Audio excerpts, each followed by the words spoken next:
Obrigado pela presença.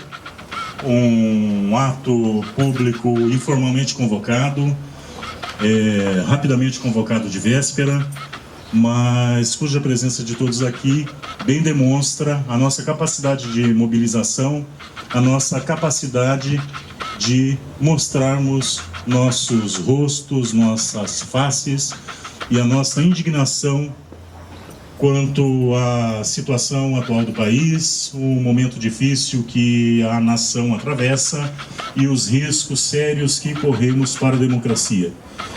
A semente deste ato foi lançada desgraçadamente na noite de terça-feira, quando o país em lágrimas chorava e lamentava uma grande perda de vidas humanas. Enquanto o país se mobilizava, se entristecia na calada da noite, surpreendentemente, aqueles que estão em posição de réus, de investigados, e com a licença aqui dos juristas, das pessoas presentes, bandidos mesmos, muitos deles, condenados mesmos, muitos deles, delinquentes e usurpadores do dinheiro público, muitos deles, tomaram medidas em benefício próprio, numa espécie de legislação em causa própria. Em termos informais, o que está se dizendo é que a banana está querendo comer o macaco. Aquele que era o investigado, aquele que está sujeito a responder nas barras da justiça, se levanta e dá a mostra de sua periculosidade e da sua insensatez. A nação, as pessoas sérias, as pessoas de bem não podem se curvar. Nós não podemos baixar nossas cabeças. Não podemos deixar que as instituições democráticas fiquem ameaçadas do descontrole e da própria insustentabilidade. Eu convido, então, os representantes das várias entidades que quiserem fazer uso da palavra. Acho que é fundamental. Nós estamos numa comunidade pequena, nós somos um pequeno número, mas eu creio que sim, vestirmos preto, mostrarmos nossa face e nos levantarmos pode ser aqui um início da demonstração da nossa insatisfação que há de se irradiar por toda esta comunidade, por todo este país. Vamos lá, gente. Não podemos nos dispersar, já dizia o poeta. Não podemos deixar o país à mercê dos delinquentes, dos facínoras, ainda que alguns deles exerçam função pública ocasionalmente, temporariamente. Muito obrigado. Bom dia a todos. Meu nome é Nivaldo Bassotti, sou promotor de Justiça Comum Estadual. Vim aqui acompanhado do nosso colega Fernando, também promotor de Justiça. Agradecer a paciência dos senhores, né? Estão aqui com audiência marcada, o doutor Bernardo, senhores advogados, senhoras e senhores, obrigado por esse momento que vocês podem agora nos dar para essa manifestação. Doutor Leandro, o delegado, está chegando ali também agora. Não sei se todos compreenderam o que está acontecendo. Talvez as coisas não foram muito bem colocadas, não há uma compreensão devida do que ocorreu. Veja, o doutor Bernardo disse bem aqui, havia uma intenção dos senadores e deputados federais de aprovarem, o MPF tomou a iniciativa, colheu assinaturas de muitas pessoas em todos os lugares do Brasil, encaminhando a proposta das 10 medidas anticorrupção para o Congresso Nacional. Então não foi, embora a iniciativa tenha sido do MPF, foram os próprios cidadãos brasileiros que assinaram, que concordaram, encaminharam essas propostas de 10 medidas contra a corrupção, ou seja, a favor do brasileiro, a favor do Brasil, por conta do que todos nós sabemos que estava acontecendo. Como dizia alguém, nunca antes desse país, a corrupção havia sido revelada, descoberta, e não apenas revelada e descoberta, mas agora sancionada, refreada e processada, e levando grandes empresários e pessoas que achavam que estavam acima da lei. Eu costumava sempre ouvir, mas a justiça só prende ladrão de galinha, ou coisa parecida, né? Mas isso não está acontecendo agora. Um novo tempo começou no Brasil, um entusiasmo, né? Com essas novas investigações, juízes, procuradores muito bem preparados. E de repente esses homens que se acham dono da nossa nação usam dos cargos públicos lá no Senado, na Câmara Federal, como se fosse uma fazenda própria, algo deles, como se trazendo sempre, ou quase sempre, quase todos eles, o interesse pessoal e daqueles que o cercam, ao invés de buscar um interesse público, o seu interesse, o interesse do cidadão, o interesse das pessoas, né, do brasileiro, não, o interesse próprio. Mas isso foi referido, foi descoberto, foi revelado e foram processados. E muitos já estão presos. E por conta da delação que houve, mais recentemente também de alguns grandes empresários, como aquele representante da Odebrecht, outras coisas, outros fatos estão sendo investigados. E muitos deputados federais que estão lá vão ser descobertos ainda em relação aos crimes que cometeram. E pode até vir a ser processados e vir a ser presos. Então o que a Câmara Federal fez? Usando essas 10 medidas contra a corrupção, para refrear a corrupção, eles modificaram, né, daquelas 10 medidas, acho que 4 só prevaleceram, modificaram todos os textos, incluíram lá alguns dispositivos contra a magistratura e o Ministério Público. E veja, e quando eu digo contra a magistratura e o Ministério Público, então é contra vocês não, a população brasileira não pode interpretar, é contra vocês, juízes, não, é contra a sociedade. Eles nominaram vários dispositivos legais atribuindo a prática de abuso de autoridade ao juiz, ao promotor, ao delegado e às pessoas que atuam na fiscalização, Receita Federal, enfim, todas as pessoas que atuam na fiscalização, como sendo prática de abuso de autoridade. Hoje, por exemplo, vivemos um momento muito obscuro, sombrio no nosso Brasil. Porque, olhem bem, hoje, se vem um fato tido como criminoso, nós temos provas razoáveis para oferecer uma denúncia contra uma pessoa, pelo crime de roubo, pelo crime de peculato, e o Ministério Público, seja federal ou estadual, denuncia essa pessoa à justiça, ao juiz. O juiz recebe a denúncia. O advogado já pode fazer uma representação, dependendo do advogado a quem ele representa, contra o juiz, o promotor que ofereceu a denúncia. Contra o juiz porque ofereceu a denúncia, contra o juiz porque recebeu a denúncia. E aí vai ter que ser aberto um procedimento cada vez que o promotor oferecer uma denúncia ou uma ação de improbidade administrativa, aí, contra um político, um poderoso, um empresário. Os advogados podem entrar com uma representação porque ele praticou abuso de autoridade. E esse processo vai correr. Lá no final a gente sabe que um processo ele pode ser julgado procedente ou improcedente. E vamos imaginar que ele seja julgado procedente, tudo bem. Agora, se for julgado improcedente, há um risco do promotor ou do procurador da República ou do magistrado, seja ele no qual a justiça estiver trabalhando, de ser processado criminalmente por abuso de autoridade, por uma divergência de interpretação jurídica às vezes. Então olhem, senhores, né, senhores advogados, senhores que estão aqui, esse protesto não é um protesto de um promotor em defesa de corporativo de promotores ou de juízes. É um manifesto para que vocês procurem enxergar e procurem descobrir, saber, entender o que está acontecendo e contar aos seus, compartilhar com os seus. Nós vivemos um momento difícil, e olha só, a morte daqueles jogadores de futebol da Chapecoense que aconteceu ali naquele acidente de avião, eles aproveitaram essa situação para na madrugada se esforçarem para votar e colocar um monte de... E veja só, e não foi o partido A, o partido B, eu acho que 1 ou 2 partidos, lá me lembro lá que o PSOL, a Rede, não sei, que não contribuíram com isso, mas todo mundo ali, todo mundo, não tem quem se salve, porque querem defender a quem? O Brasil? Querem defender a si próprios. E olha só, né, para além disso, de quererem calar os juízes, os promotores, magistrados e membros do Ministério Público, existe ainda lá um caminhar para uma... se fala lá, o Rodrigo Maia disse, não, mas essa anistia contra o Caixa 2, não tem crime de Caixa 2, mas olha, indiretamente, são anistiados o crime de lavagem de dinheiro depois e organização criminosa.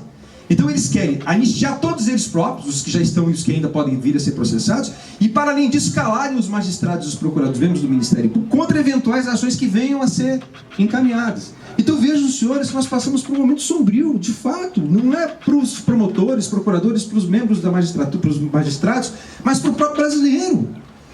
O nosso Congresso Nacional, eles estão agindo em favor próprio daqueles próprios homens lá, daqueles 500 e poucos deputados federais lá. E ontem, olha só, vocês devem ter acompanhado o Renan Calheiros, ele deu uma entrevista para os repórteres. Não, nós vamos encaminhar para a Comissão de Constituição e Justiça, vamos encaminhar para as comissões, vamos discutir, fazer audiência pública, para depois encaminhar para o Senado.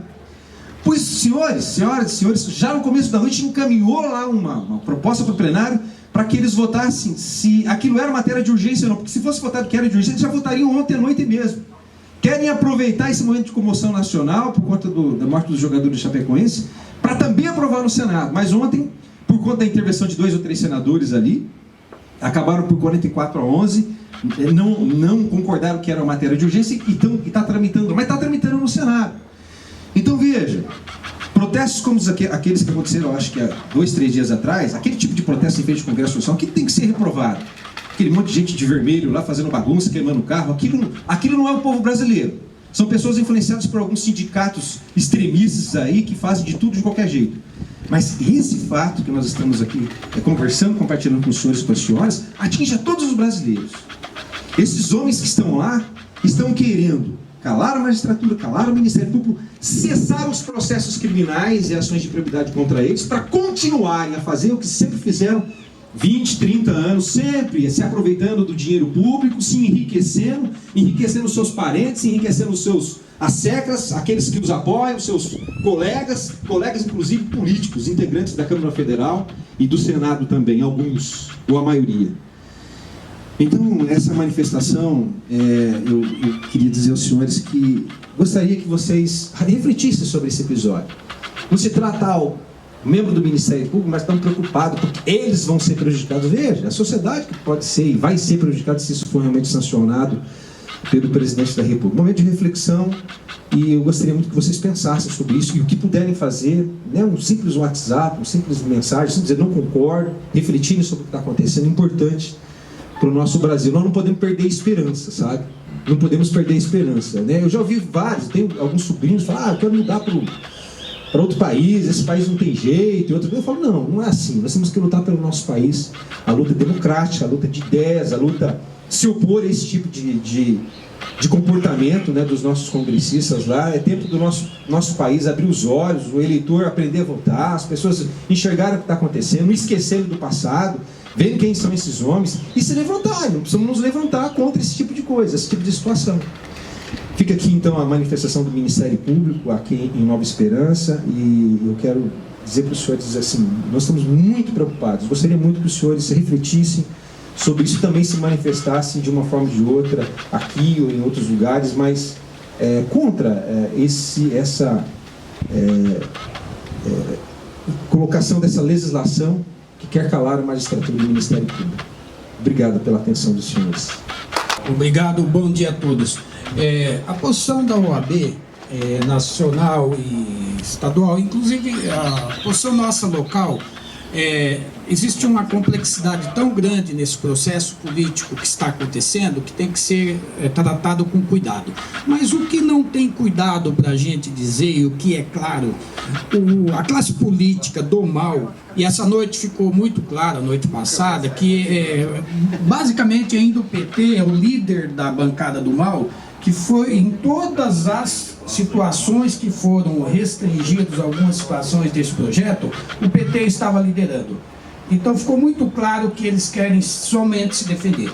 A posição nossa é no sentido seguinte, esse processo legislativo, embora dentro da legitimidade, está conduzido de forma perigosa. Então vejamos o seguinte, eu entendo pessoalmente que o inimigo da população hoje é a classe política, são os deputados federais. Aí a responsabilidade muito grande de se votar.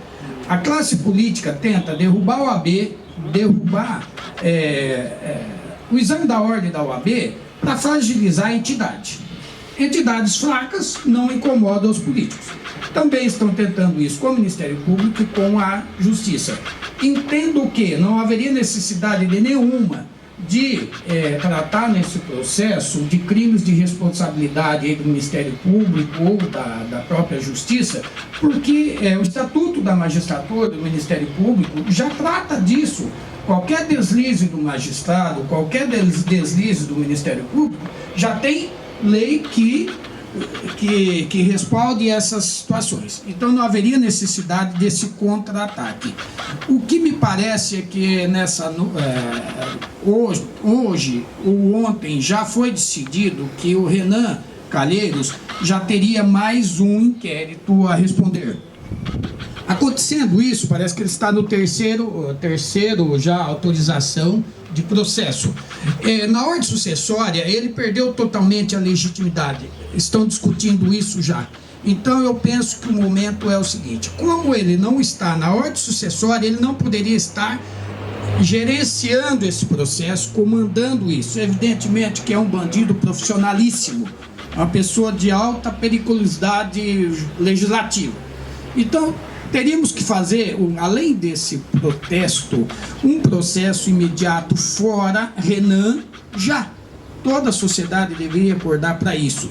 A proposta vai para o Ministério Público, vai para a magistratura, e também vou jogar isso dentro do movimento da OAB. A OAB teria que abraçar isso, como abraçou o fora Cunha, que está preso.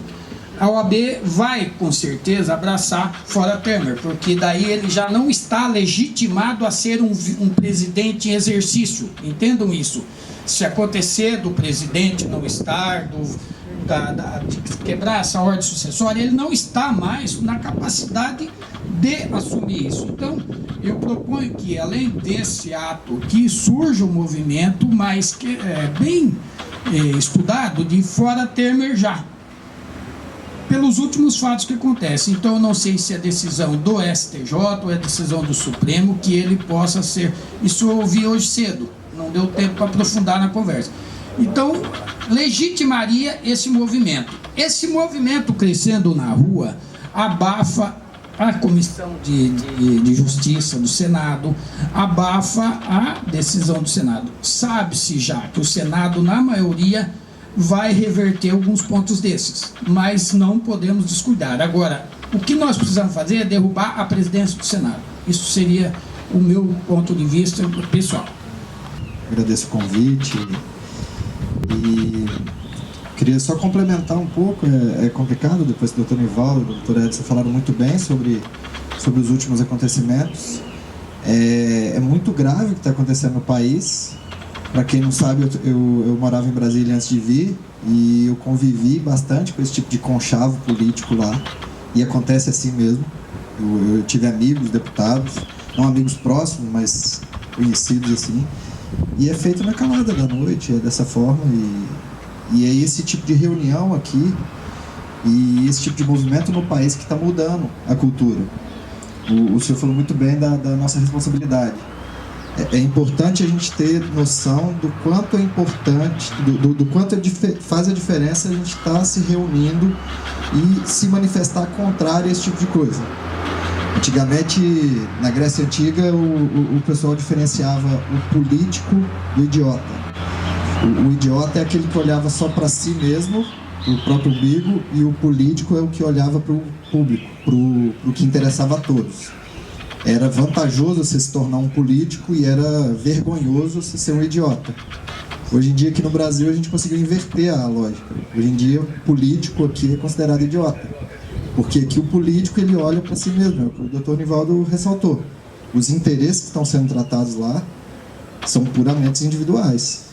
Só para defender um grupo que sempre dominou o Brasil, que sempre dominou a classe mais bem favorecida economicamente. Então, sem dúvida alguma, é uma manobra suja e que está ferindo, assim, principalmente o critério da impessoalidade, que é notório. Você está tentando responsabilizar um promotor ou juiz diretamente por uma atuação pública. Ele está agindo em nome do Estado, mas ele vai estar sendo responsabilizado pessoalmente. Se ele oferece uma denúncia, ele vai responder pessoalmente. Então, cadê o critério impessoal disso?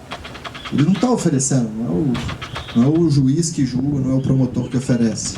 Então todos nós aqui como operadores do direito, todos como cidadãos, e temos que ter noção dessa responsabilidade, cada um no seu local de trabalho, família, alimentar essa ideia e levar ao conhecimento de todos. Eu vi que muita gente não está nem sabendo disso. Está rodando muito grupos de WhatsApp, Facebook, muita gente comentando, mas como o WhatsApp e Facebook já é um terreno de muitas mentiras, muita gente não está acreditando que está acontecendo isso. E é real. Então é importante que todo mundo leve ao conhecimento dos familiares, dos amigos, colegas de trabalho, para que todo mundo se manifeste e leve isso adiante, porque se for aprovado no Senado vai ser um grande golpe assim, para a sociedade. Obrigado a todos aí. Bom dia a todos. Desculpa o atraso, que eu estava na rua quando ligaram. Eu estava vendo esta reunião muito importante. Eu vou dizer para vocês, muito pouca gente. Tem que ter mais gente. A situação do país é como o doutor Nivaldo falou o Olivato, falou o nosso delegado, e todos vocês sabem mais que eu, porque acompanham e estão dentro da profissão. Eu vi em 5, 6 lugares, fui lá na Museu, todo mundo dizendo uma coisa que vocês falaram, para escolher, não sei o que é de vocês, para escolher candidato. Os candidatos que nós criamos e fazemos essas coisas que depois eles se transformam em reis e querem mandar numa nação, passar em cima da justiça. Gostei ontem, ou antes de ontem, uma juíza federal, esqueci o nome, ela disse: vocês podem calar a minha boca, mas da justiça ninguém vai calar. E ela está na luta. E ontem em Maringá, em todos os lugares que eu fui, que o maior comentário, tinha 2 caras que estão politicamente, se tiver eleição hoje, eles estão mortos. Porque eles aprovaram e fizeram o que fizeram antes de ontem, na calada da noite, ele disse aqui. Lá tem 3 deputados federais de Maringá. 2 votaram a favor. Só o Nishimori que votou firme. Eu estou dizendo para vocês que é super válido o que estão fazendo. A sua ideia foi maravilhosa. Porque o descontentamento é ofensivo, principalmente àqueles que mais precisam. Vocês, senhores juízes, senhores promotores, não se entreguem, porque o povão, aquele que mais precisa, é que mais precisa de vocês. Que Deus abençoe essa caminhada, que aqueles monstros tenham vergonha na cara e votem para a população. Muito obrigado. Cumprimentar a todos, né, com um bom dia. E eu quero também parabenizar o Dr. Bernardo por essa iniciativa de reunião aqui, para que nós possamos expressar e também apoiar esse movimento. Também cumprimento também o Dr. Nivaldo, promotor de justiça, né, promotor que faz acontecer aqui a justiça em Nova Esperança. E também eu quero dizer que a Câmara de Vereadores está apoiando esse tipo de movimento, né, que promove, né, a que as pessoas possam confiar mais, né. Na classe política está desmoralizada, a gente sente até vergonha, mas até quando foi criado o Observatório Social, a Ângela, né, que é a presidente, falou: Graça, nós vamos lá, que nós queremos ver os documentos e tudo. Eu falei: olha, pode ir, que a porta está aberta. Porque eu acho assim que esses deputados, senadores, né, eles não podiam ir contra, né, os promotores que estão promovendo, né, os promotores, juízes, e que estão fazendo com que apareça aquilo que é crime, que é roubar, né, os cofres públicos. É mesmo no nosso município, se não houver pessoas que são honestas, né, que falam a verdade e que não encobrem aquilo que está errado, então aí também acontece muito desvios, né? Muito obrigada a todos. E também não poderia deixar de lembrar aqui, já que o prefeito falou em pobreza, falou em pessoas pobres, não poderia deixar de dizer aqui que a pessoa pobre, a pessoa sem condições, a pessoa sem alimentação suficiente, sem educação suficiente, sem saúde suficiente, não terá autonomia suficiente para a sua vida, não será exatamente livre. O que nós queremos é que a justiça sobreviva, como disse o poeta, e que o homem seja livre. Um bom dia a todos, obrigado por estarem aqui.